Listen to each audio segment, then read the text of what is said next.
Hello, everyone. It's absolutely wonderful to be joining you today to have a very interesting conversation. It's been exactly 24 hours since we just concluded the third intergovernmental negotiation sessions for a UN Framework Convention on International Tax Cooperation. And I'm joined with very interesting people, courtesy of the East African Tax Governance Network. And we're about to have an interesting debrief as well about this entire process, what the journey towards global tax governance looks like, and what we really hope out of this entire process. I'll begin by quick introductions before proceeding to introduce the rest of the people in this particular panel.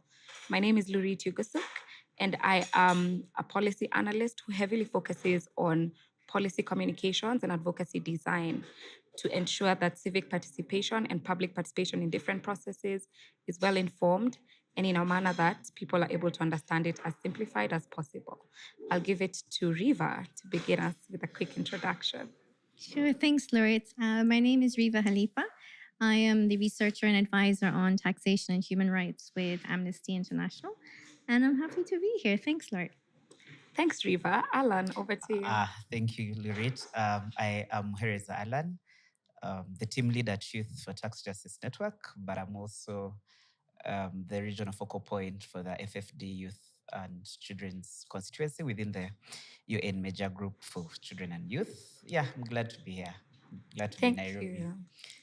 Thank you, Allan. We'll move on to Kwesi. Hi, I'm Kwesi Obin. I'm with Oxfam in Africa. I lead our work on accountable and inclusive governance. I'm based in Accra, Ghana. Happy to be here as well, back home, literally. Okay, great. Thank you very much for those introductions. And I just want us to get into this conversation by grounding the conversation on global tax governance. Where exactly have we come from? Where are we headed? Why are we here? Why does this process matter? And I think we can begin with you, Kwesi.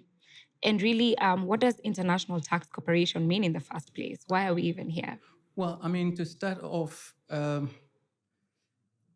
for almost a century, the international community have tried to kind of develop a framework that would allow us to be able to essentially distribute the tax revenues around the world properly or fairly. This was started way back by the League of Nations. We've transitioned, and post the Second World War, essentially the Allied forces, those that were on the winning side, came out with a framework dominated by essentially the West, Europe and North America, essentially, designed a framework that essentially prioritizes their needs and their interests over the rest of the world, particularly the global south. And remember, before the end of the Second World War, most of the countries, especially in Africa, were still under colonial governance. And so we were basically not part of the conversations. Now we've transitioned. It's been over almost 80 years. We've transitioned. The world has changed. The world economy has changed dramatically. And yet, those systems have not changed. And so in the new century, essentially, given also the fact that actually the population of the global south at several times more than the global north. And yet when you flip the global tax rules, it gives more than the fair share of northern economies, essentially developed economies. And so there ought to be a change to reflect both the economic activities that are taking place in the global south as well as in the north.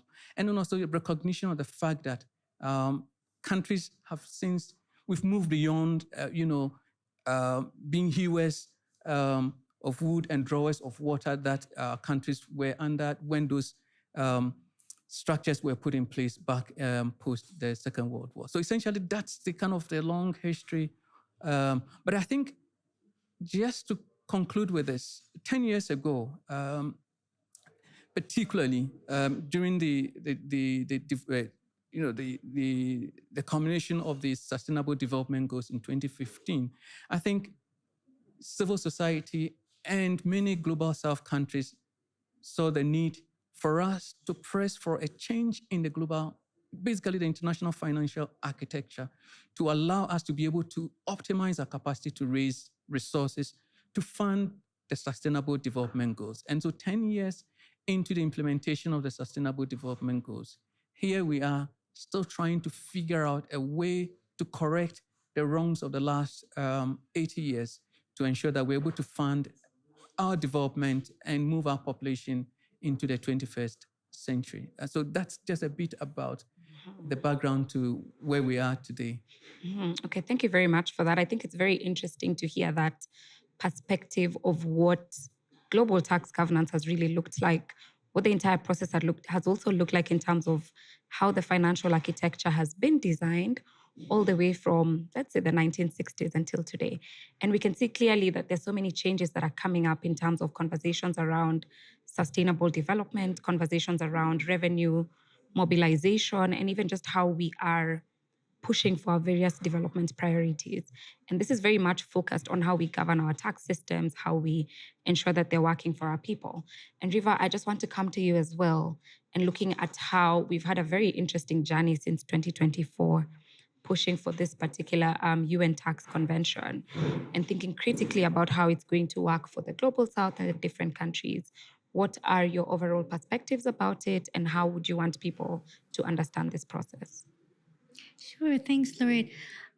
Just to build on what Kwesi said, that this unfairness in terms of global finances and the financial architecture is not just a tax question. It's a debt question. It's a trade question. It's in many other forms of multilateralism. And the fight has been ongoing. We can trace it from slavery to colonialism to neocolonialism. We are in the process of beyond decolonization, going into decoloniality, and which is basically dismantling the structures that endure from colonialism. So just the way Kwesi said that a lot of these instruments and frameworks were set up during colonialism, they still persist. And so the question that this UN tax convention is trying to address is, how do we get our fair share of taxes, and how do we tax multinationals fairly, like relative to their economic activities. And so these are big questions, and the task is, how do we put that in convention language? There are a lot of technical means for doing that. Wealthy people, for example, don't hold wealth as individuals. They hold it as companies, behind companies, behind companies. So how do you unveil the corporate veil? How do you reveal who is really profiting from a company that is set up in an offshore jurisdiction and a low tax secrecy jurisdiction? How do we reveal all these, and how do we set up all the mechanisms that are going to rebalance and reallocate how countries tax people, individuals and corporates on as fair a basis as possible? So that's what the negotiations about. And what's difficult about them is it's not like many conventions that are at the UN, which are that begin with principles and have very clear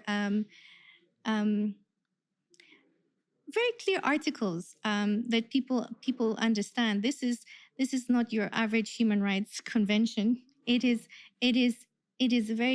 a tax convention that is intended to realize human rights, that is intended to realize the sustainable goals. So I find that the negotiations have been challenging in that sense, because not only are you translating or trying to operationalize principles into a convention, but you're also dealing with power symmetries within negotiations. So, of course, those who have, high-income countries, OECD in particular, who have had the policies, who have been leading the policies around tax governance, want to maintain a status quo. And so a lot of the discussions are around maintaining what is. There's a lot of references to existing mechanisms, even if that was already agreed that this would be discussed at some point. Instead of trying to further the language and put flesh into what articles could have to operationalize the reallocation of taxing rights. We just heard a lot of the same. Let's keep what is. How does this work with what is? So, yeah, that's the challenge that we're facing. Okay, that's very interesting to hear. I think I'll just turn to the audience and say that you can hear so many things coming from Riva's conversation, all the way from what power balancing looks like in this entire conversation to what human rights look like when they intersect with tax systems. Even beyond that is the question of equity, equality, and redistribution. What does it look like in this entire conversation? And even for you who's listening, it would be interesting to hear your various perspectives on what this looks like for your respective countries, because that's one of the most interesting conversations we're having. And just to try and link the conversation that Riva is having and coming to you, Allan, you've been coordinating a lot of conversations around tax justice for quite some time now, and have also been the focal point of the Financing for Development Children and Youth constituency. So my question to you is, this entire process of coming up with the UN Tax Convention, what does it mean for the people? What does it mean for the citizens? What does it mean for the various constituents that you deal with? Thank you, Lurit. I think it's very simple.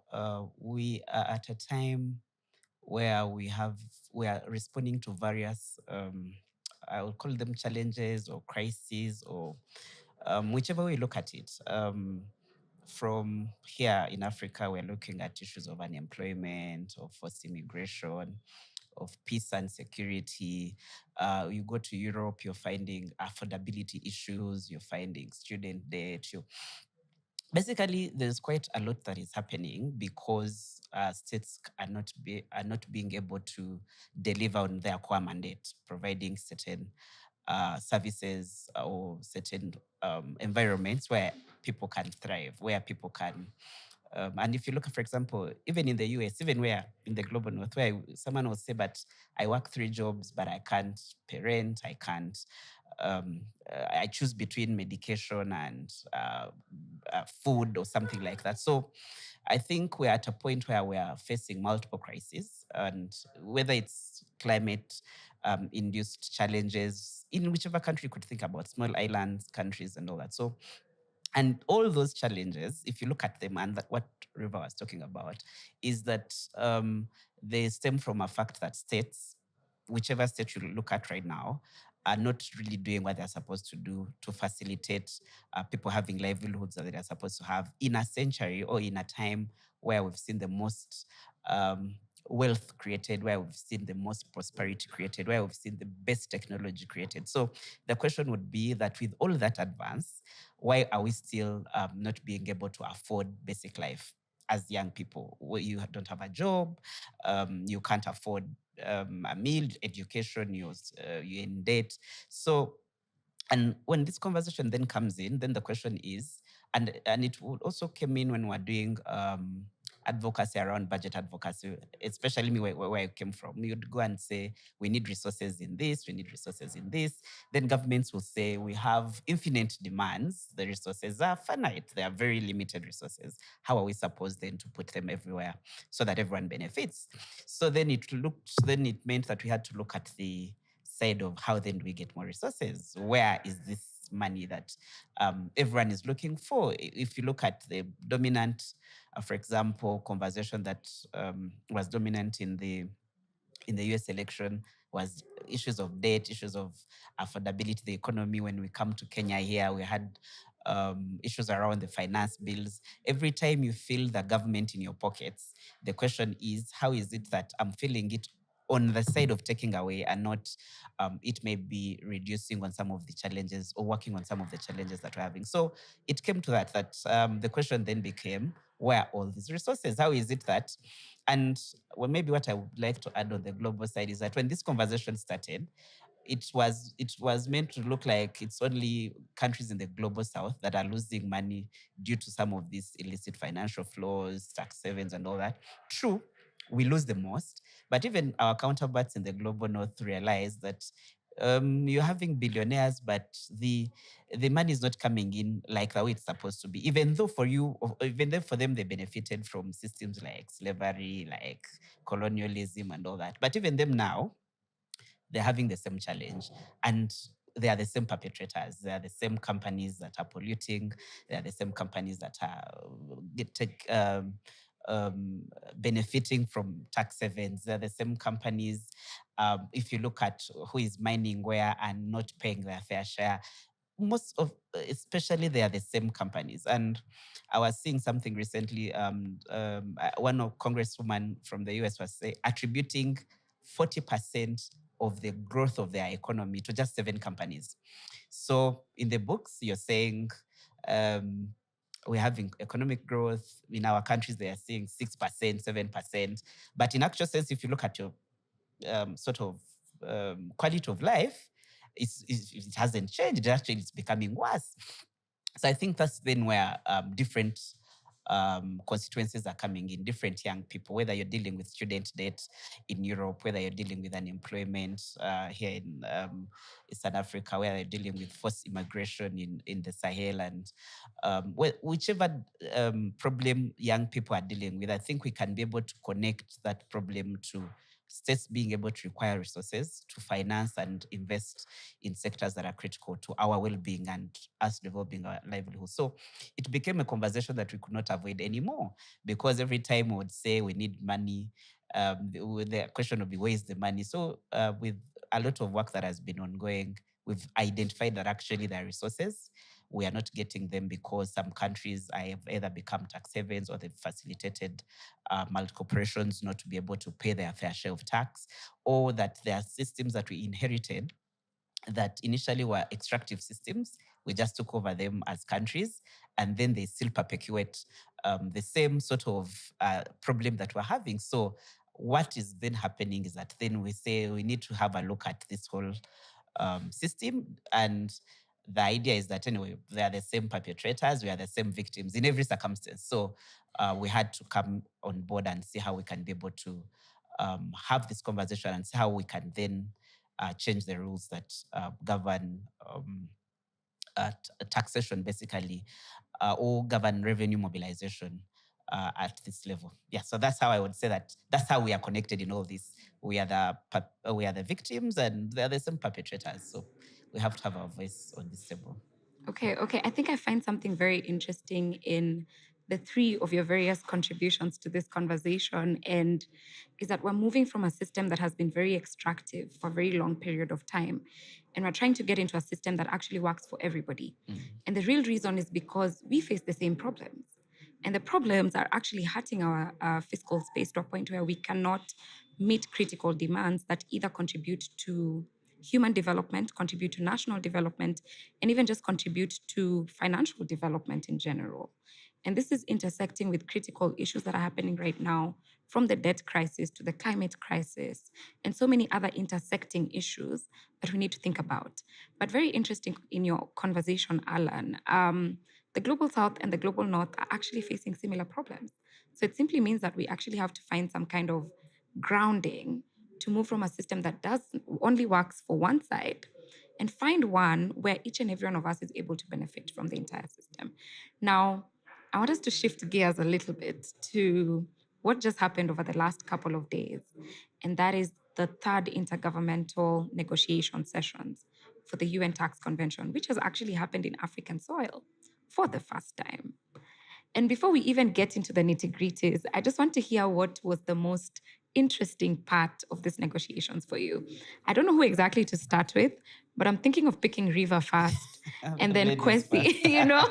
We can do ladies first. So Riva, tell us what has been interesting for you from this process and why? I think I'm still processing what's happened. I think so much happened. I'm not sure what to be my takeaways. I mean, definitely what was frustrating was the unnecessary complication. Someone shared a joke and said, in Germany, we have a joke that says, why make things simple when you can complicate things? And I think that Yes. just sums up everything. It sums up the tax process. It sums up, all these negotiations with our creditors and international financial institutions. They like to keep things high level. That's something that we kept hearing, like, let's keep this high level, let's keep these high level principles, let's deal with that in protocols, let's and so if we're just keeping things high level, we'll end up with this skeleton, a non-meaningful, non-operational convention that does nothing. And I think uh, I think my biggest takeaway was that frustration. You know, I think Allan said it very clearly. These things are very clear. They're very, you know, Yeah. easy to see. Like the solutions are here. Let's just allocate taxing rights. Let's cooperate all together. Let's be transparent about, let's share information, share data. It it it it's I mean, I think to everyone it seems very obvious, but somehow at the negotiations,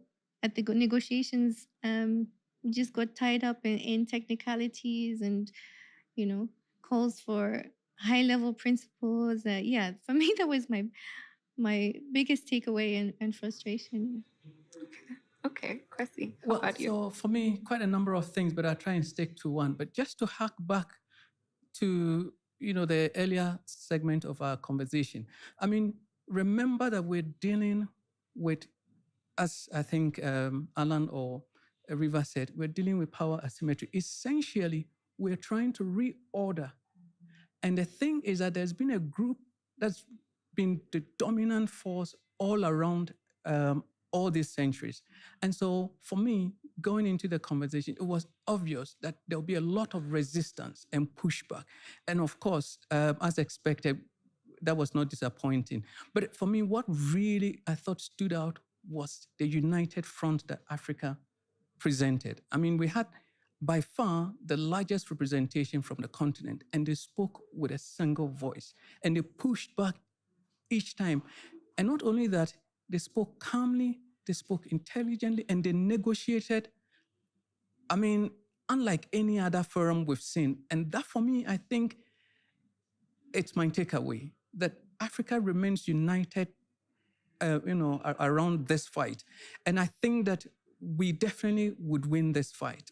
There is no way any other group can kind of dissuade us from our position. And I think it's only fair to, and I'm not trying to moralize this, but I think that Africa has been shortchanged for far too long. I mean, the extractivism that Allan talked about, inherently, people are scheming to continue to extract from here without contributing their fair share to the continent's development. I think that we've come to an era where we say we're not going to take that anymore. And I think the Africa group really represented us really well. I mean, not a single group anywhere in the world came together as the Africa group. And so I think that our negotiators are doing a good job. And I just hope that our governments, our capitals will continue to give them the support they need.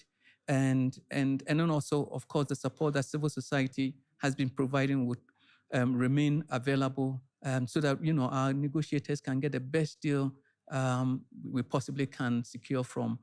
This obviously is going to be a long drawn out, and I'm not under any illusion that this fight is going to be, a walk in a park. It's going to be a big fight. Also because the context is particularly important. We're seeing a shift and a certain emergence of multipolarity. And so there's a redistribution of not just simply economic, but also political power. And this puzzle fits perfectly into it. And so the resistance is going to come. And so the united front presented by our negotiators is absolutely necessary. And I think we need more of that. And we need more of a few countries were absent. I think we need all African countries to be represented in the room come February when we move to the next phase of the negotiations.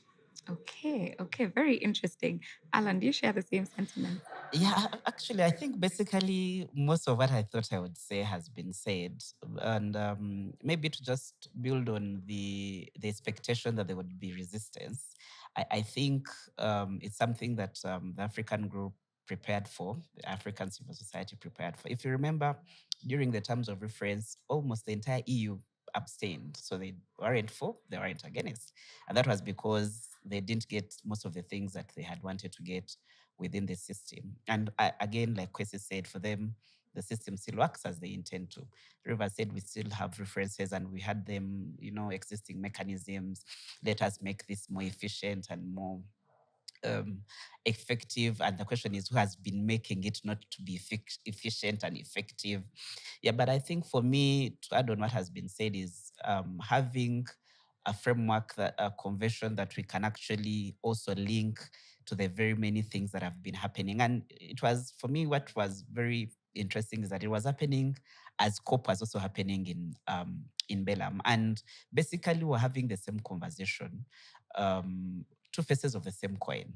As people in Belem were discussing climate finance, doing away with promises that, you know, are on the whims of certain individuals and the goodwill and the magnanimity of certain countries. We were here discussing the potential solutions. We don't have to wait for people to commit certain resources. We don't have to be at the mercy of a certain country saying, this year I'm in this process. Next year, when they get a new administration, they are not in the process. The other year, when another administration comes, and, you know, those are countries that you're looking at for leadership and all that. So I think that by these processes also happening at the same time, I think it was sort of, I don't know if it's symbolic or if it was now coming to the realities of our time, that almost all our issues, I think now it's becoming more in focus that they are related.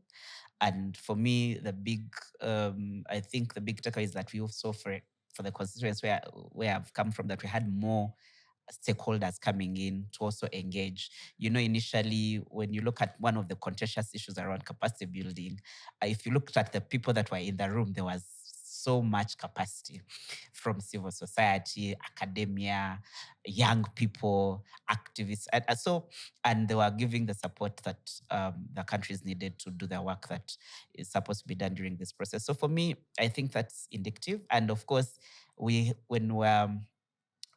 discussions were around it being so expensive, for example, to have all these negotiations in New York, one of the most expensive cities in the world. And it came and countries were like, okay, so we could have, there are different UN campuses or UN headquarters in different continents. Why don't we democratize that sort of process? And we've seen it that for the first time we have more civil society participating, more young people participating, more think tanks, more countries themselves participating. And we believe, like Wesley said, if we maintain the course, I think we will get where we want to get to. It may take time. Of course, there's going to be pushback, but at least we know what is at stake. We know, of course, for us, we want to look at this as a life or death matter. I was telling someone that for us in the tropics, we have almost everything handed to us.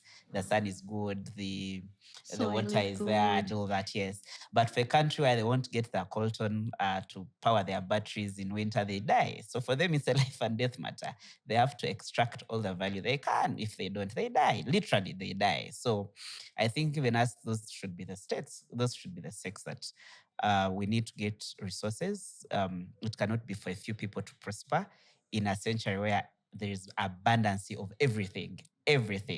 So yeah, I think I'm hopeful. I think I'm hopeful for the process. It may take time, but systems change takes time. So yes. Can I also Okay. say I'm hopeful? Because I shared frustrations and you shared hope and you shared hope. So I'm also hopeful. I mean, because we've been in this space since before, you know, there was a UN tax, and we just, you know, we were saying, yeah, UN tax body, global tax body now, and at the time it was very much a pipe dream. It didn't seem real, and even now it doesn't seem real that this is happening. So like even as I know it's like a marathon. Like even as you win some, you lose some, and it evolves over time. I think the biggest encouraging thing is that it's actually happening. Yeah. But I mean, I don't want you to withdraw that, because I mean it was frustrating, Yes. particularly because, for example, the UN has defined what IFF is. The World Bank has defined it. IMF has defined. African OECD. Union has defined what IFF is, and you Yeah. had some of the northern negotiators asking, What are is IFFs?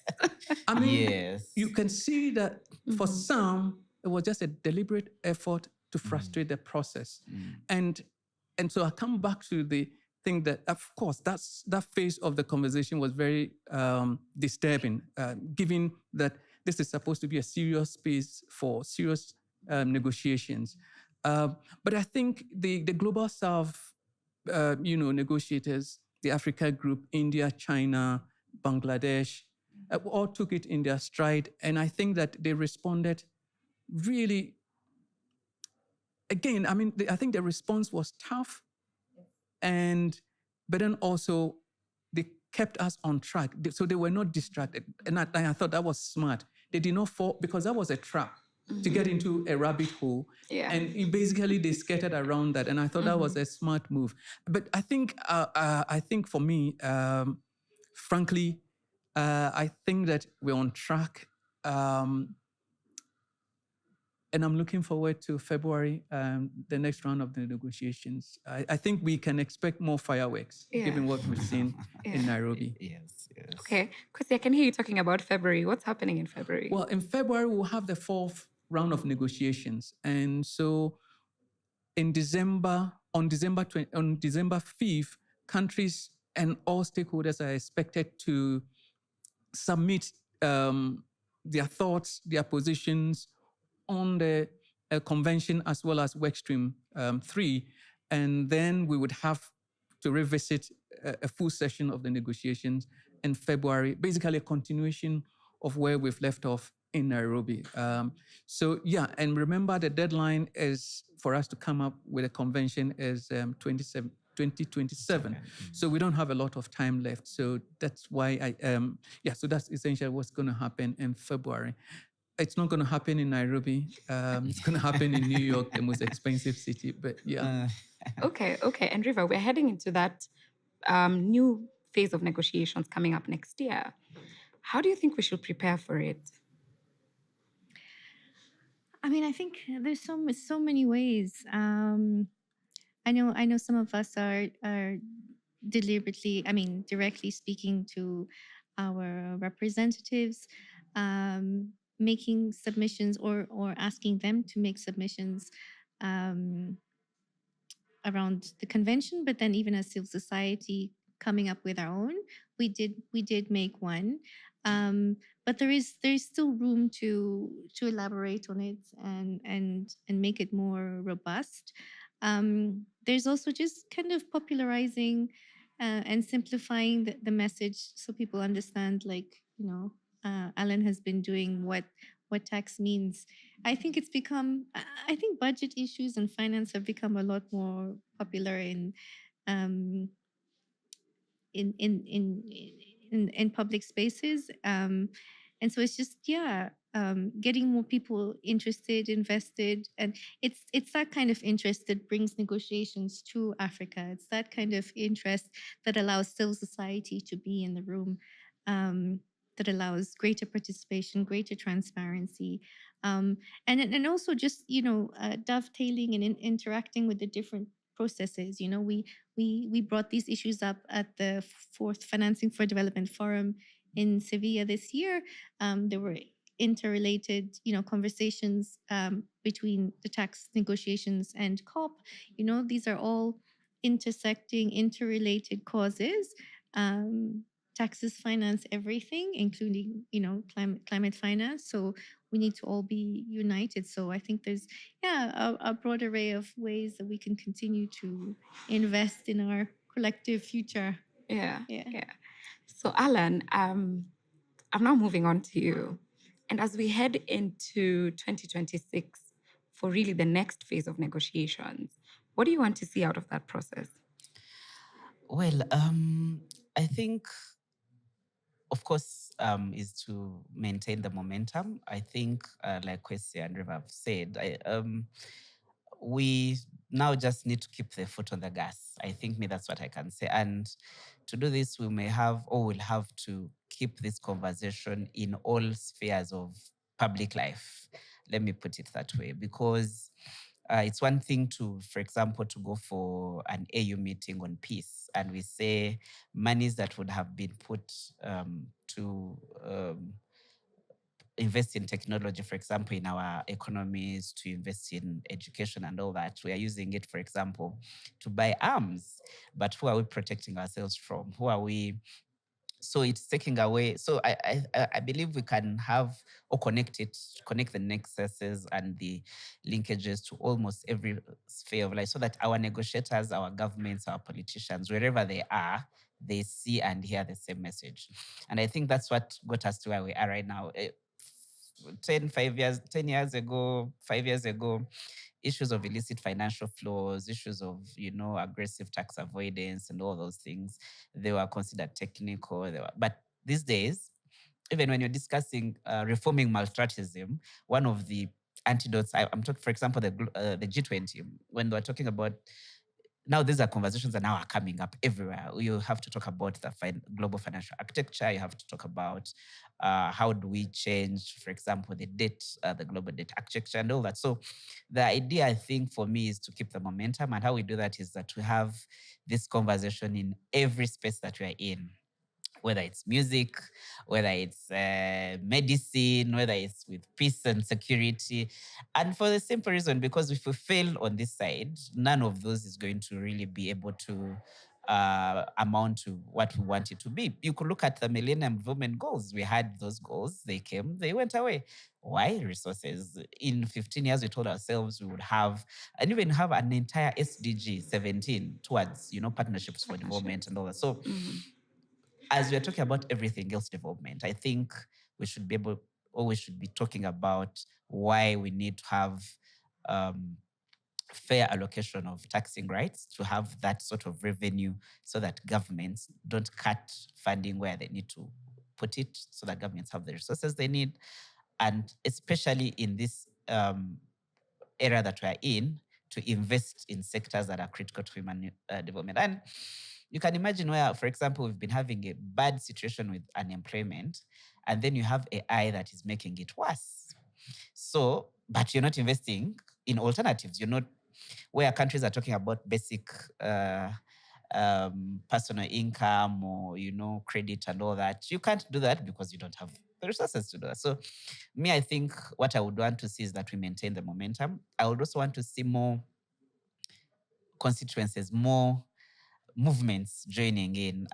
I'll give an example. When we were in the negotiation room, we realized, at least from the youth perspective, we didn't have youth from Latin America, we didn't have youth from Northern America, we didn't have youth from Asia. But are you saying that they are not facing the same challenges, the same problems that people in Europe and people in Africa are facing? So I think for me, that's the other thing I want to say. I want to see more people. We have to take back our power. I remember during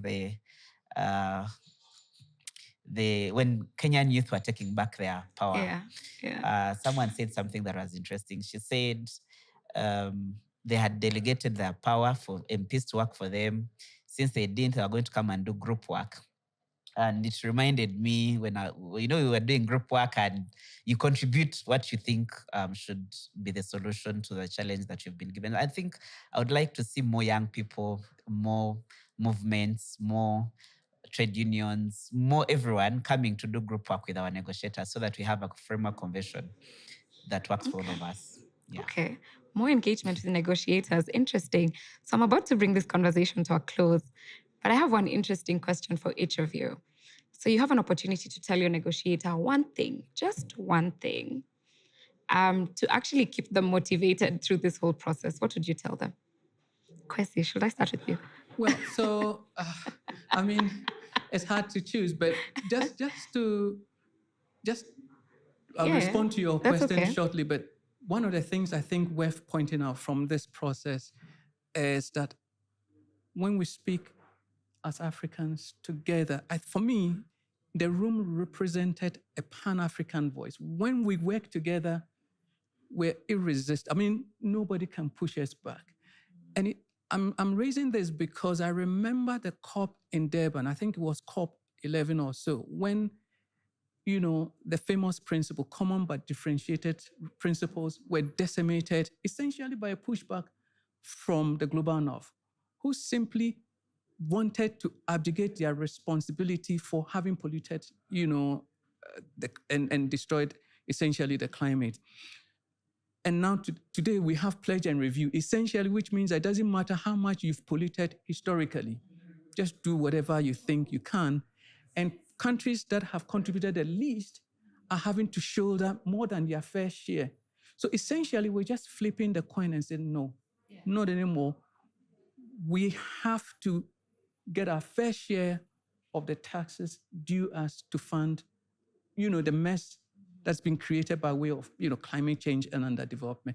But I mean, I think one of the things is that I think the African negotiators have some red lines. I think those red lines are backed by empirical evidence. And I think, so for example, issues around, allocation of tax rights, issues of taxation of high net worth individuals, issues around illicit financial flows, um, tax avoidance and tax evasion, but then also mutual administrative assistance as well as capacity. I think they have some red lines that I think are backed by the empirics that they need to hold on to. But the last thing I think worth pointing out, if I have to speak to a negotiator, is that I think their position around, arbitration, it's great because, and I just cite you one example. Just a few years ago, Nigeria was slapped by a high court in London, actually a court in London, for I think $10 billion for a company that claimed to have invested $50 million in that country, a gas processing company. And they came back and said for the abrogation of the contract, they were due that much. And the court awarded them. Now, it was only when the Nigerian government proved that, one, it was a corrupt process they adopted, and it was full of fraudulent deals. It was only then that the High Court in London basically ruled against, basically reversed the ruling. Now, that cost that country a lot. And imagine if that award of $10 billion had stood, can you imagine the damage it would have done to an economy that is made up of 235 million people? It's a lot. I mean, that is how terrible, arbitration is. And because often it happens in the global north, it serves the interest of the global north countries because the arbitrations don't happen in Nairobi or in Accra. It will either be in London, Paris, or New York. So I think we need to learn from our evidence. Arbitration is off the table. I think all the other options are worth considering. Arbitration, And what are these I think, options? and our negotiators were clear in that. And I think that I would say let's stick to our goals, our red lines, and not giving. Yeah. Okay. Who goes next? Allan? River. Allan? River? I was going to say what he said. I'm sorry. Basically, what he said. I mean, just everything that he said, same, ditto. No, I mean, just in a nutshell, that there's only so much inequality that is acceptable. Sure, we will always be unequal, but at some point, it's just obscene. We're coming up to having our first dollar trillionaire, and when you try to represent this.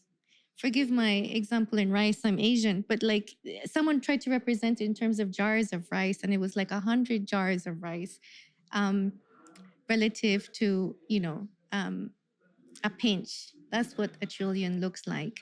And inequality is not just bad for, inadequate public services, inadequate resources, but it also skews power even more. And we see more and more billionaires taking political positions. We see rising authoritarianism to able to keep power, and it skews everything. And so, I mean, my last point would just be that this is our collective planet.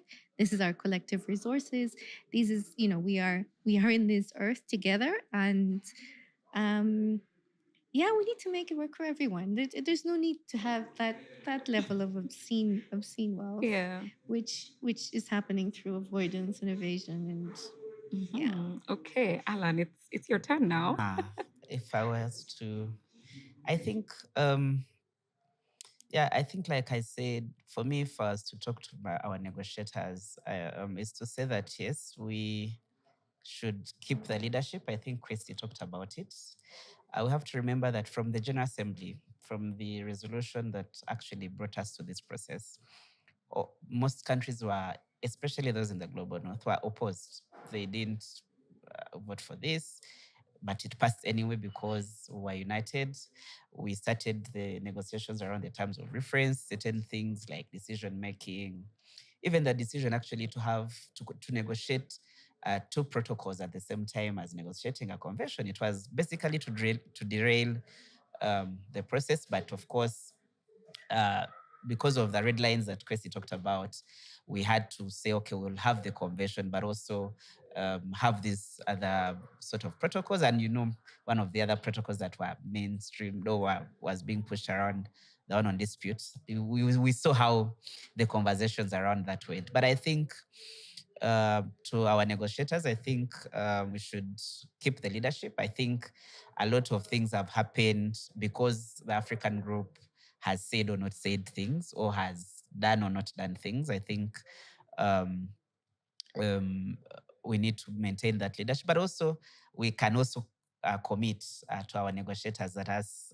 from our constituencies, as young people, as trade unions, as civil society, as that we are going to give them the support that they need when we can, because I think most of the times, if we saw in the negotiations where the discussion was going haywire, and then civil society comes in, and then we sort of bring them back and all that. Yeah, and where there's need also for political will, I think we are going to manufacture it. We don't have to ask for it. Yes, so that they do their jobs. Of course, why I'm saying this is that, negotiations are a bit different. When we go to our countries, most of the times we're at loggerheads with our governments. They are doing very many things we do not like. And at home, we may be called antagonistic, we may be called all those other things. But when we're negotiating a once in a generation, a once in a lifetime sort of framework, I think we put aside most of those things that we disagree on at home, and say that we're going to give them the support that they need to see this through. And that's why I'm saying, for the political, we'll have to manufacture it. We won't ask for it. We'll keep this conversation in the phases where it's supposed to be, and then hopefully we'll get a convention that rewrite some of the historical wrongs, but also gives us a future that we are not worried about leaving our children. I always said that we should see tax justice in our lifetime. We're not yet there, but I think we've moved some way. We're almost there. Yeah, we should. Okay. Let them keep the leadership, and then we will offer them the support that we can within this process. Yeah. Yes, that's what I can say. I think it's been wonderful to listen to each and every one of you. And as we keep negotiating, there are very interesting concepts that keep coming up. And I think this is really just to the audience as well. When you're trying to understand this entire process, it would be critical to look back at those critical concepts that are coming up in this conversation. For example, taxing high net worth individuals, which you've had a lot from River, thinking a lot about ending harmful tax practices, which really matter for conversations around human rights, cost of living, and any other elements that we're thinking about.